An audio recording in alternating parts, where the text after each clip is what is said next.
book block is now ready to be glued.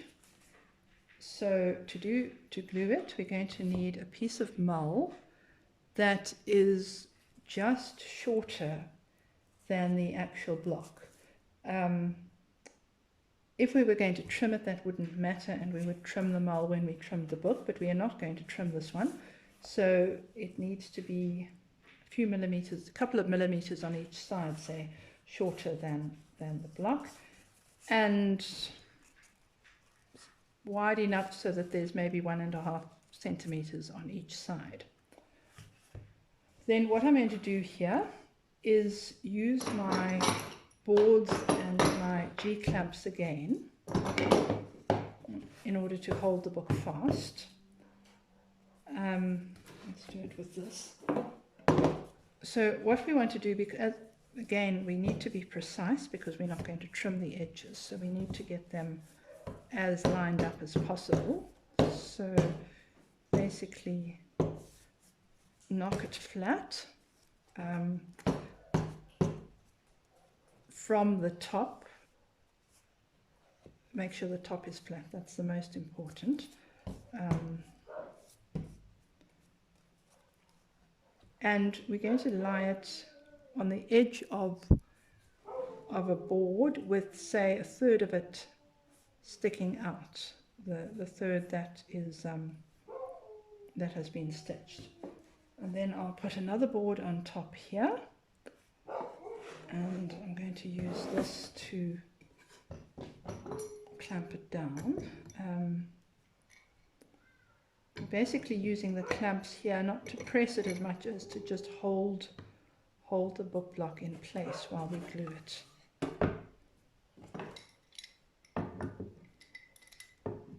You could also find something else to use for this, but yeah, these work well. And then you really need to stand it up straight. Some people glue it lying down, but I've found, and this is how I was taught, that it's much better to glue it standing up, because then you don't have glue dripping down the sides or unevenness in terms of how the glue settles. What we're going to do then is we are going to glue this, put a little bit of glue on the sides, put glue into here, put the mull over it and pull the mull down, glue it down on the sides.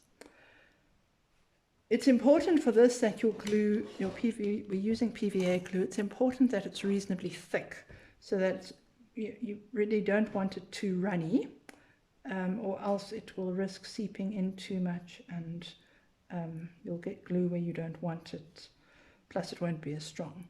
So if your glue is really runny, you can always leave it out overnight or something, which will help to thicken it. Okay, and then basically we're going to work glue into the spine. Remember, well, not remember, but when you are working at the end, always work outwards. Don't try that, or else you'll glue your pages together. And up here where there are the ends of the threads, make sure that they are glued into the spine somewhere, that they don't go down the sides.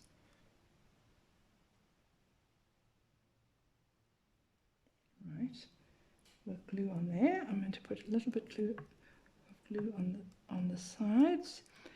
You can also glue the mull, but for a project like this, I find it easier to put a bit of glue on the end pages.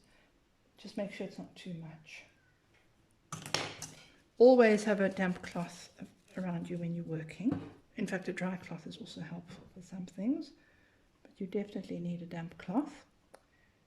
And then you put your mull down on top of it, and you then basically pull the mull down.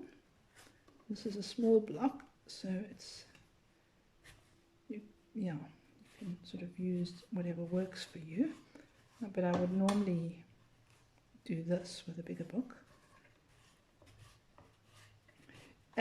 Again, you will have to get a feel for how tight to do this. You can, if you do it too tight, your book block may not open well, so you don't want to do it too tight, but at the same time it does need to be reasonably firm. And then once you've done that, I would go over it again with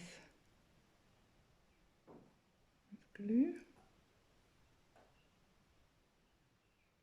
Again, always going outwards at the edges and trying to get it reasonably even. And when I finish, I run my fingers down so that we don't have extra glue coming down the sides, because when that dries it can create a rather nasty ridge. And then we basically leave this to dry, which will need several hours. If you're really in a hurry, you can put it under a fan, but it's best to let it dry on its own.